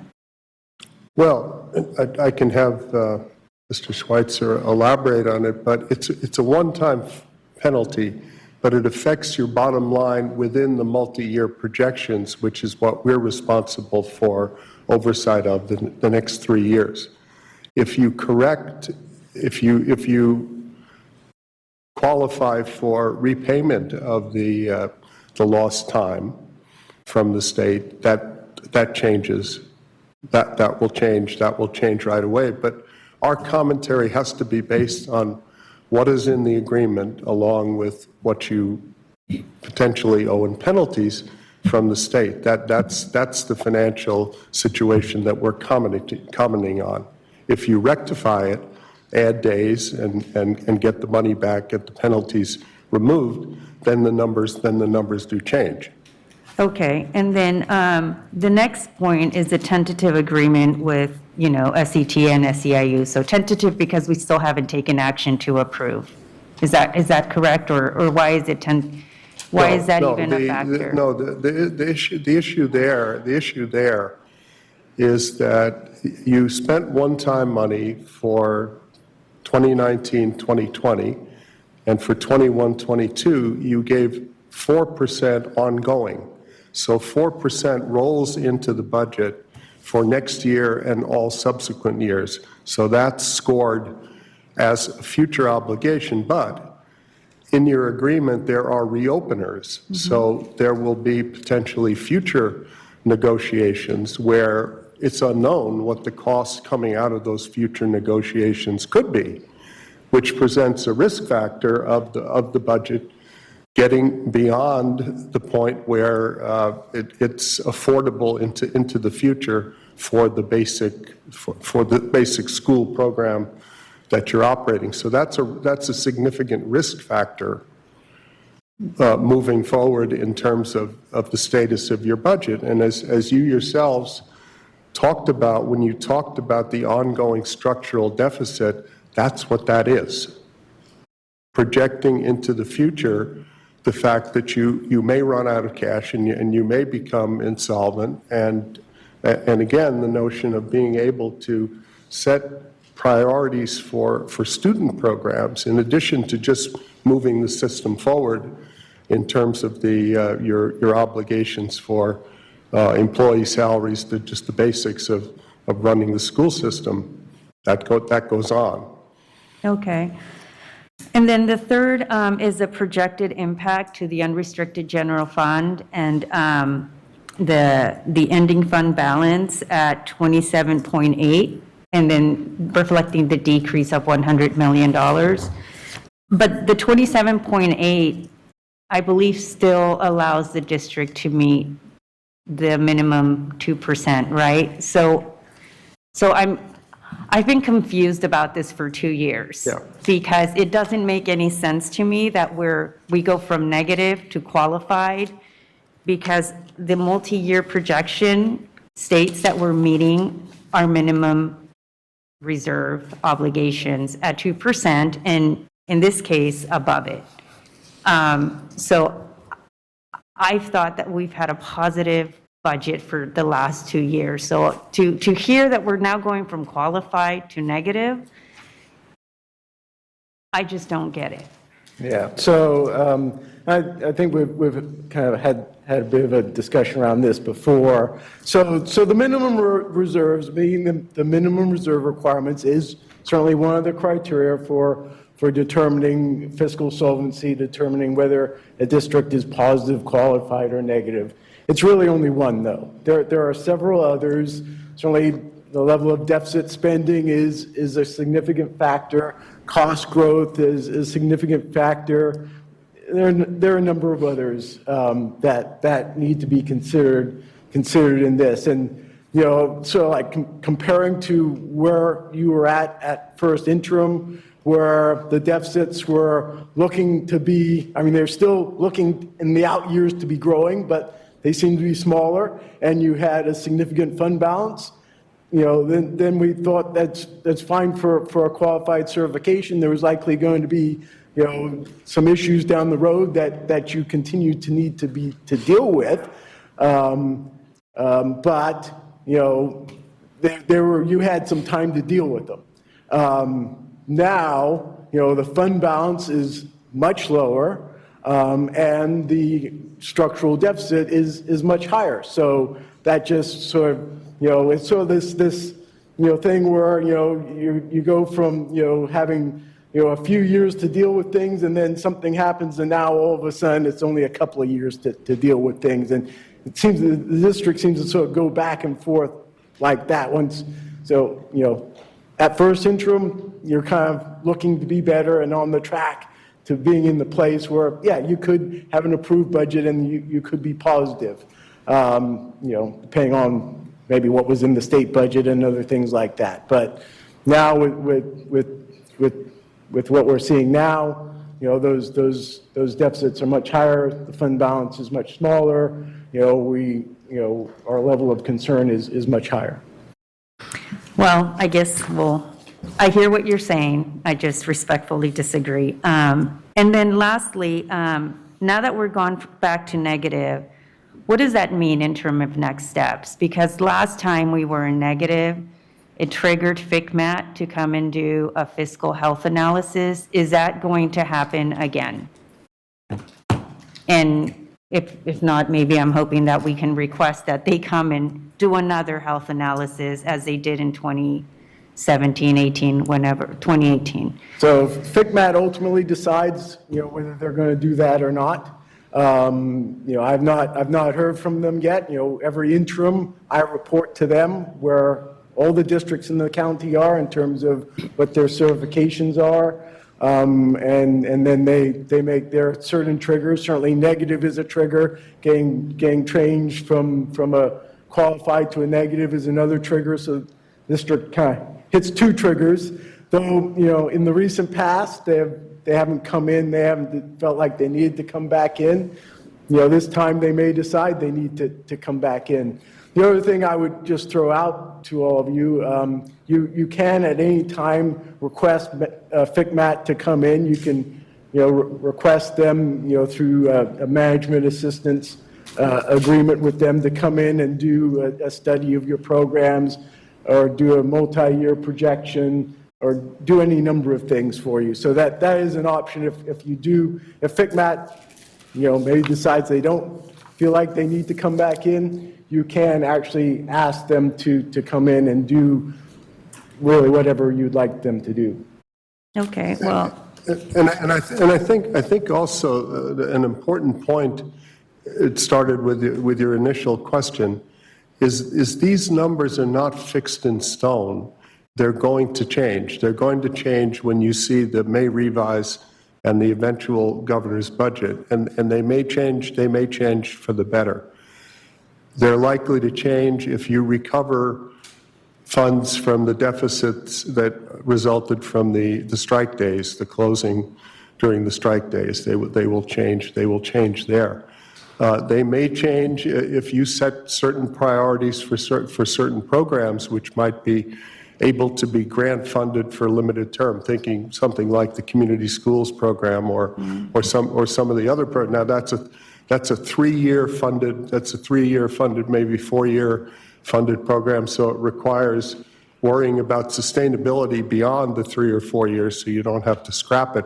But all of those things will change this situation. But the most important thing that will change it, I think, is if your collaboration with your labor partners leads you to another contract, perhaps a longer-term contract where you can project ahead your expenses and actually be able to plan and line out things you want to do for young people and make sure you're able to deliver on them on a schedule. So.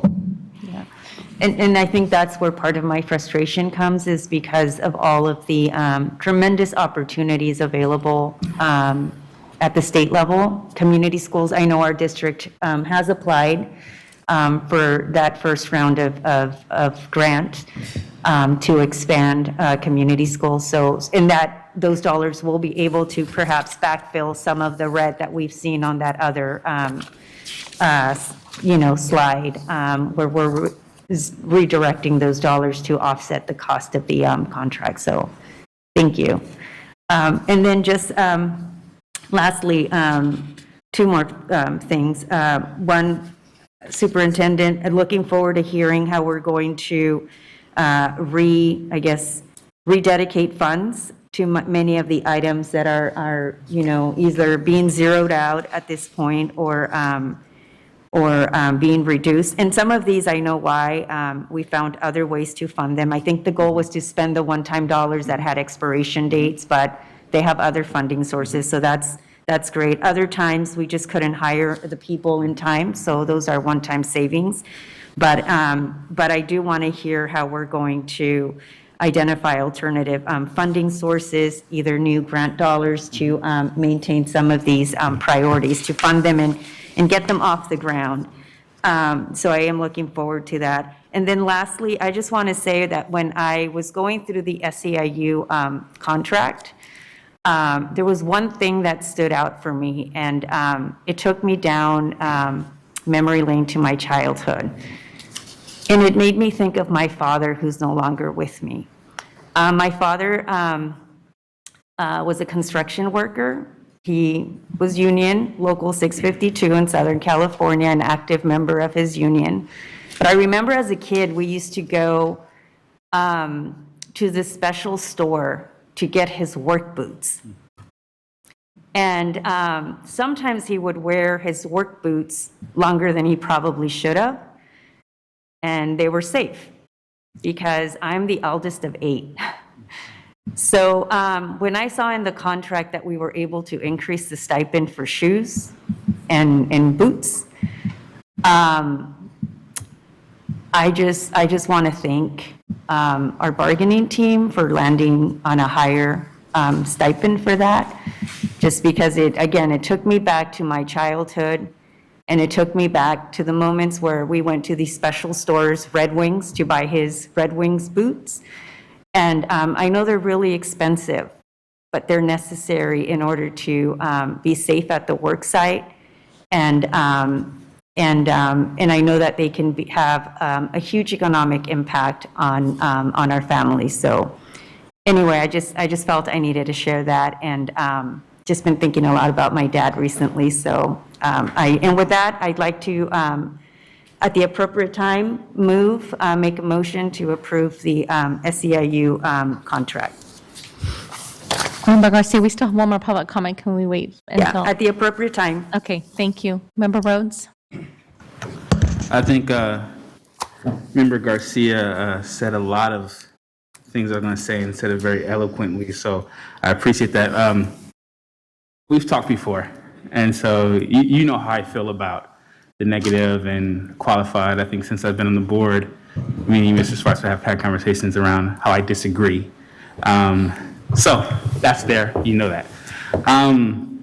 But one of the things you said, Superintendent Gordon, is the idea of, things changing and coming back with, our savings, with revise, and all those things accumulated. This is kind of like a stamp in time where we are now, right? Where your letter's a stamp in time where we are now. And I also believe that we're going to be able to come back and have a different conversation. And I look forward to coming back and you being here again and letting us know that it's qualified. I look forward to that opportunity as well. But the qualification, being qualified or positive, only comes with this idea of collaborating with our labor partners, right? And the idea of, and I say this pretty often, the idea of like when communities or our labor partners or people in general have change done to them, it's often seen as violence. When they have change done with them, it's seen as their liberation, right? And so collaboration does not come with a relinquishing of our governing authorities.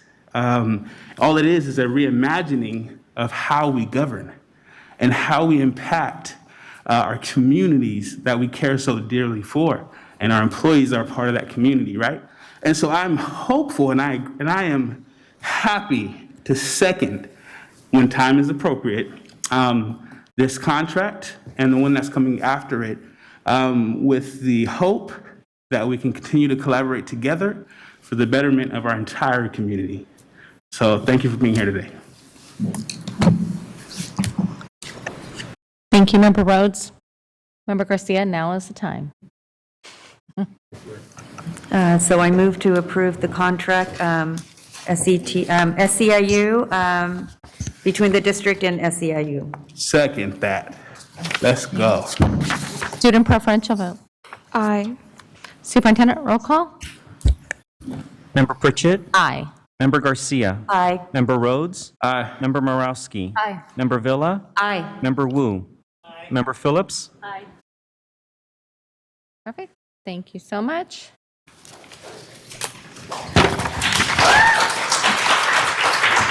All right. Item 10.2, public hearing. 10.2, public hearing on AB 1200, public disclosure and approval of the following agreements between SCUSD and the SCTA. Ms. Ramos? Yes, and I will call again up Ms. Alexa Rincon to start the presentation. Hi, good evening, board members and superintendent. We're bringing these agreements before your approval. The first, next slide. The first set is the COVID reopening schools. It's substitute pay and extra work 2021 to 2022 school year, safely reopening schools to in-person instruction services and independent study, nurse extra hours 2021 to 2022 school year, and temporarily assigning training specialists to fill vacant teaching positions in the district. For these MOUs, the parties agreed that those proposals completely resolve COVID and reopening school negotiations for the 21 to 22 school year. We're also bringing forward the 2019 to 2022 successor contract. Next slide, please. Highlighting a few key provisions of the COVID and reopening MOU, it's effective for the 2021-2022 school year only unless the parties mutually agree to extend any or all of the terms. It's non-precedent setting, and it was executed April 3rd, 2022. It covers nurses performing COVID-related extra work to be paid at $150 per hour for the extra work that extends their hours of work beyond their regular 6-hour days. For substitutes, a 25% increase for substitute teacher rates for those who filled in for absent teachers during the 21-22 school year. Employees covering during prep periods, there will be a contract hourly rate pay and an additional 25% increase to hourly rate pay for staff who substitute on a prep period, teach it to combined class, or voluntarily accept an out of regular assignment. Next slide, thank you. Training specialists. It'll be utilizing training specialists to fill in for high-need vacant positions for independent study. One of the provisions covers providing extra pay to teachers who volunteered to take on additional students in independent study.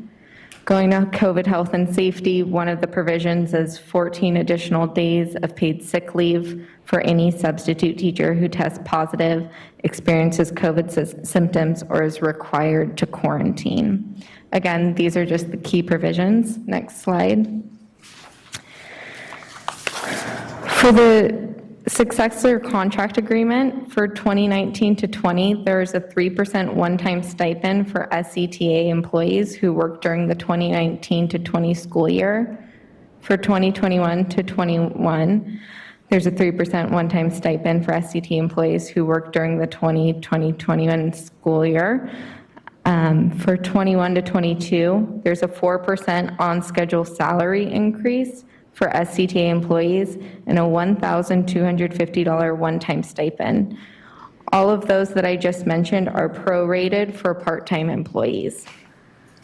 Additionally, for 21 to 22, it adds 3 additional professional development days for the 22 to 23 school year. The professional learning will include anti-racist training and content related to MTSS, which stands for Multi-Tiered System of Support, and Universal Design for Learning. Next slide, please. Thank you. Next, for the successor contractors concerns health benefits. The districts will continue to provide 100% paid health coverage through Kaiser and a mutually agreed upon alternative plan or plans. The current alternative plan is HealthNet. The district and SCTA will research provider pools or additional benefit provider options to increase benefit plan choices for employees, and will reach an agreement on or before August 31st of this year or any other mutually agreed upon date on any additional plans that offer equivalent level of value as the HealthNet plan. In the event that health plan changes are agreed to and savings are achieved, the savings will be applied to fund additional positions that support the district's multi-tiered system of support framework for providing equitable learning for all students. Thank you.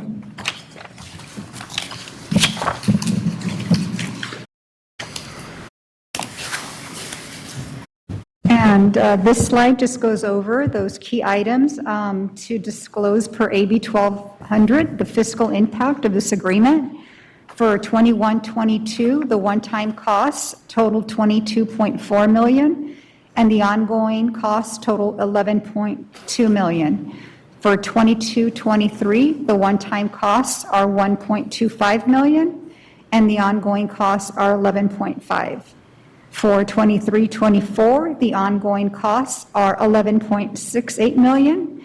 And just to clarify, the ongoing cost represents the cost for all funds, not just for the general fund, because AB 1200 requires us to disclose the full cost.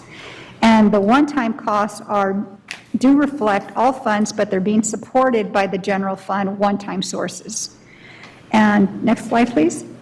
And the next couple of slides are identical to the slides we shared previously under the SEIU agreement. So I'm not sure if you have any questions on these or if you'd like me to, repeat anything in particular with these slides. But we go over the same multi-year projections, the same slide. Next slide, please. On the ESSER 3 funding sources, the 11 actions that were used to support some of the one-time stipends. And then the next slide, again, just goes over the SCOE letter. And then finally, we conclude with the question and answer period. Do we have any public comment? We do, President Pritchett. We have David Fisher first, followed by Taylor Kayada, then Maria Rodriguez, and Mo Kashmiri. Mr. Fisher?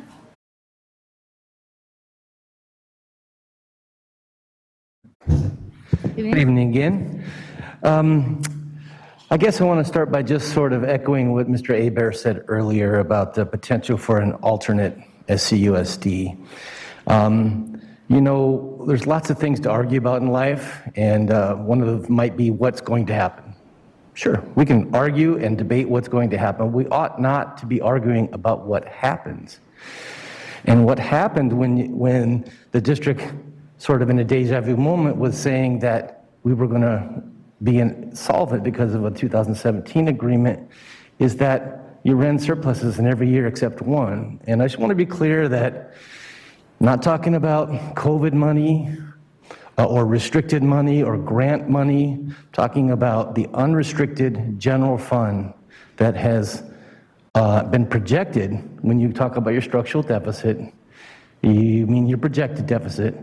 But at the end of the year, all but 1 year in the last 12, you've run surpluses. And that's not like, I'm not saying that, for any reason other than, let's not argue about the things that happen. And I kind of feel a little bit that's happening. And so I feel like there's some of us that are ready to move on to that alternate SCUSD that Mr. Hebert is talking about, where we can move on and move forward and agree at least not to argue about what happened. And there's some that maybe not. And to Member Garcia's point on the certification, that's exactly correct. I mean, we looked into all the districts that we knew about and even asked experts at CTA, and we, as far as we know, we're the only district that gets treated like this. If you meet it, and you are certified as positive. And that's what we talked about earlier about the opinions. The CTA expert who said that our variances are eye-popping and remarkable when compared to other district variances, but what's projected and what is actually happened. So last thing I'll say is, I know you put out a lot of emails and texts and really trying to get people here tonight to listen to Mr. Gordon talk about that letter. But, I invite you, when you have the actuals that show the surpluses that you have year after year, if you do the same thing, so people can come in and see, what actually happens is we have surpluses. So that's all I have to say. Thank you very much. And we hope this is a new step forward and we can move into that alternate SCSD and start working together to really make sure that our students get the education they deserve. Thank you, Mr. Fisher. Mr. Kayada?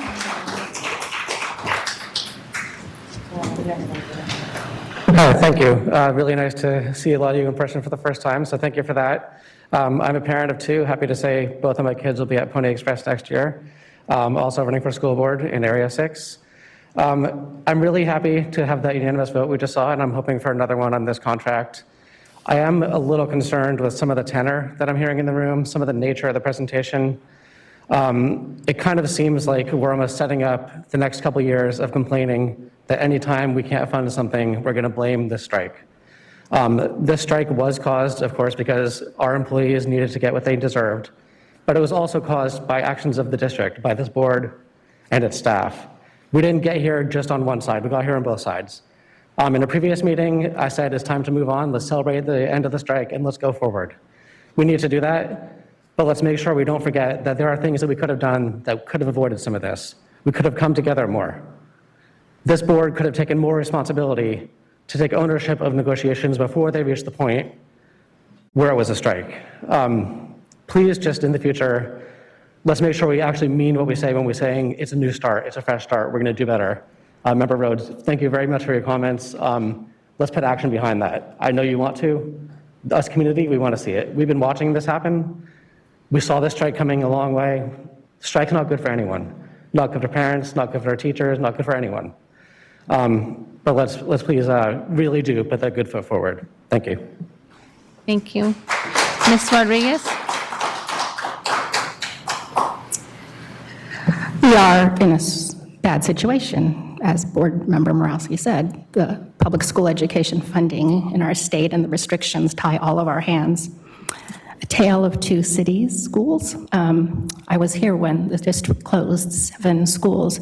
And when I say I feel like nothing I say matters, it's because this room was full of hundreds of people pleading to not have their schools closed, and they were closed because people come with their decisions made. They don't really listen to what anyone has to say. They've already made their decisions. I have a different perspective of the future, and I think that there's going to be more schools that need to be closed. So I'm being proactive and saying now, don't let history repeat itself. Terrence said, if you don't know the history, you're not going to make the right decisions. They closed schools disproportionately in poor neighborhoods. And I did calculations, and I did hours of calculations and presented it to show how disproportionately unfair it was to those neighborhoods. No one responded, no one said anything. It's a wonder I even come back to these meetings. The point is, like Terrence says, and I've said, there shouldn't be good schools and bad schools. Every school, every neighborhood should have a good school. And because we let people pick and choose, and honestly, who on this board doesn't want their kids going to the good school? I don't know. Okay, so that's the issue. We can spend a lot of money on equity, on racial justice, on all these things, but as long as we're still allowing these things to happen, we're going to continue to segregate our kids. And my kid's experience is going to be different from Rich Vasquez's. Again, I have a lot more to say. We do have a structural deficit problem. It's not made up. We all need to work together and get the funding people to stop messing with public school. Thank you, Ms. Rodriguez. Mr. Kashmiri? I've also got somebody's coming up here to video, just so you're not surprised. All right, anyway. My name is Mo Kashmiri. I'm a parent of a 5th grader at William Land Elementary School, and I'm a longtime educational activist. And I want to just apologize in advance, because I'm angry right now. I'm really pissed at what Superintendent Gordon had to say. I'm grateful that this board is standing up and recognizing that cuts are not what our kids need. Our kids are a high percentage of low-income foster youth English language learners, mostly black and brown. The last thing we need is more cuts. I don't hear Superintendent Gordon coming and saying a damn thing when we can't get we have 3,000 kids a day who don't have a teacher or a sub. I don't hear Superintendent Gordon say a damn thing when we have 561 students who can't get independent study. I don't hear Superintendent Gordon say a damn thing when we have kids in auditoriums in the middle of COVID because we've got no staff to take care of them. Our kids are not just numbers, Superintendent Gordon. This is our future. This is our community. My question to you is, you have no problem talking about heartless cuts. You don't care, right? But you know what? Our kids deserve fully staffed schools. Our kids deserve arts, music, and extracurricular activities and sports. Our kids deserve schools that have social workers, psychologists, nurses. Our kids deserve fully funded schools instead of your failed leadership. You know what? I don't hear Superintendent Gordon fighting for us to get fully funded special ed. I don't hear Superintendent Gordon fighting for us to get enough state funding. I don't hear Superintendent Gordon going out there and fighting for us to get more local funding. The schools are not a bank, And Superintendent Gordon, your fair leadership is part of the reason why we're here. Mr. Kashmiri, please wrap it up. Either lead or get out of the way.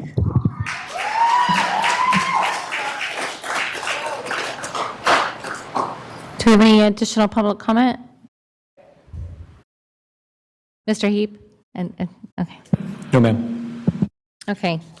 Thank you for all the public speakers, and before, I don't see any additional public or board comment, but I'd just like to say that that passion right there, Mr. Kashmiri, is exactly why you need to partner with us and get our butts down to the Capitol and be advocating. No more fighting, no more fighting. I don't want to hear that BS. Oh, yeah? Yes. Let's talk. Yeah, it's about time. Let's talk, Mr. Kashmiri. I'm not fighting on this one. Let's talk. All right. I don't see any board comment. Can I get action on item 10.2, public hearing, AB 1200, public disclosure and approval of the following agreements between SCUSD and SCTA, Sac City Teachers Association? So moved. Second. All right, student preferential vote. Aye. Thank you, superintendent. Roll call. Member Pritchett? Aye. Member Garcia? Member Rhodes? Aye. Member Morowski? Aye. Member Villa? Aye. Member Wu? Member Phillips? Thank you. All right.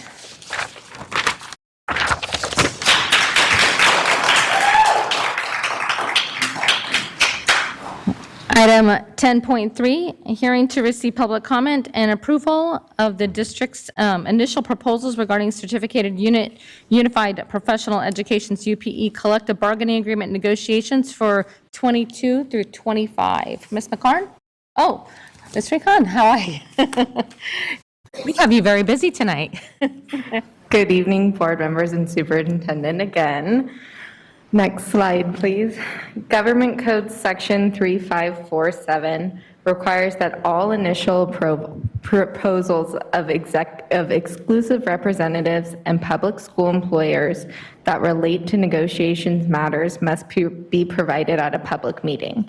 Since this matter involves a successor contract, and to allow the board an opportunity to provide and receive comment, the district's initial proposal for a 22 to 25 successor agreement is presented tonight. Next slide, please. The current collective bargaining agreement, often referred to as a CBA with UPE, is set to expire June 30th, 2022. The district is taking this initial step to begin the process of reaching an agreement with UPE for a successor contract.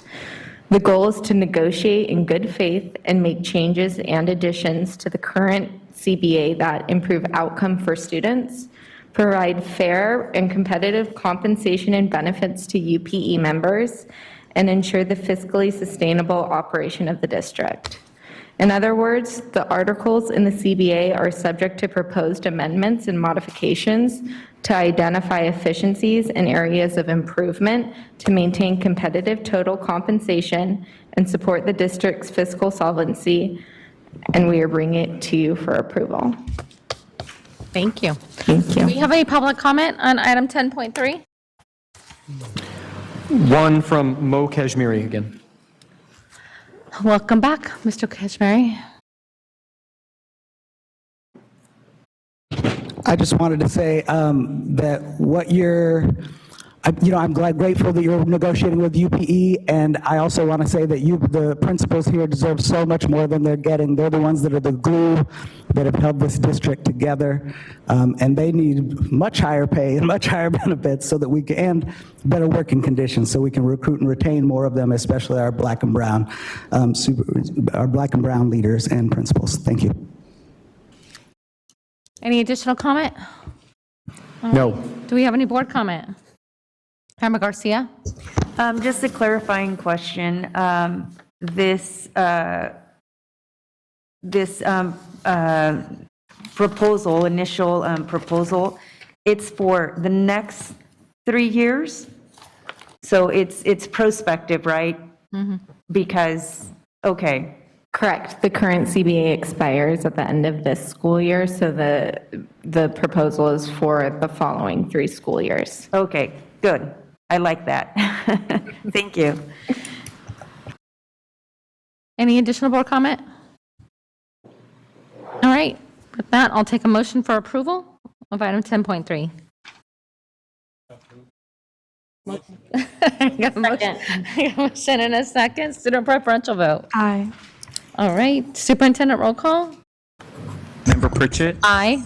Member Garcia? Aye. Member Rhodes? Aye. Member Morowski? Aye. Member Villa? Aye. Member Wu? Member Phillips? Aye. All right, thank you.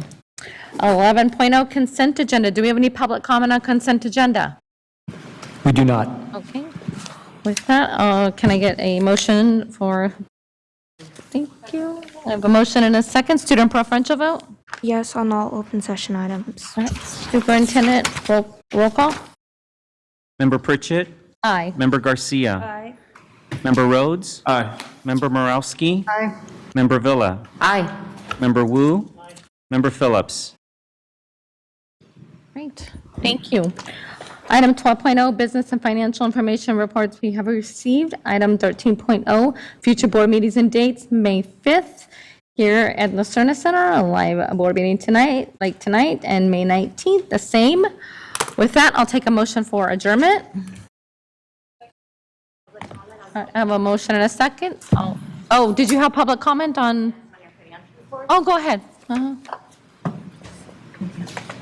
Sorry, trying to move too fast here. I understand wanting to adjourn, but I do need to point out that I'm very concerned about how divorced some board members seem to be about what's going on, what's really happening in the school district. When you spend money on teachers, counselors, nurses, classroom aides, bus drivers, campus monitors, you are spending money on direct services for students. And you have not been able to hire people to give those direct services to students. Our kids have been suffering daily from the lack of those services to them. When you spend money at the Cerna Center, when you give the superintendent a raise, you are taking money from our students. And you should look more closely at these financial reports, and you should look more closely at your escape reports. Because when you spend, let's see, $450,000 on you guys, yourselves, you're taking money from students. When you're spending $818,000 on the superintendent's office, you are taking money from students. When you spend $3.5 million on legal services, you are taking money from students. When you spend $72 million on outside contracts, you are taking money from students. And you should be looking at those things, and you should be carefully analyzing those expenditures. And if you're worried about direct services to kids, you should be spending money on direct services to kids. Thank you. Thank you. I do want to point out the superintendent has not received an increase. Item 14.0, can I get a motion for adjournment? How many times do you get to make comments? I have a motion and a second. Can all in favor say aye? All right, thank you. Happy birthday.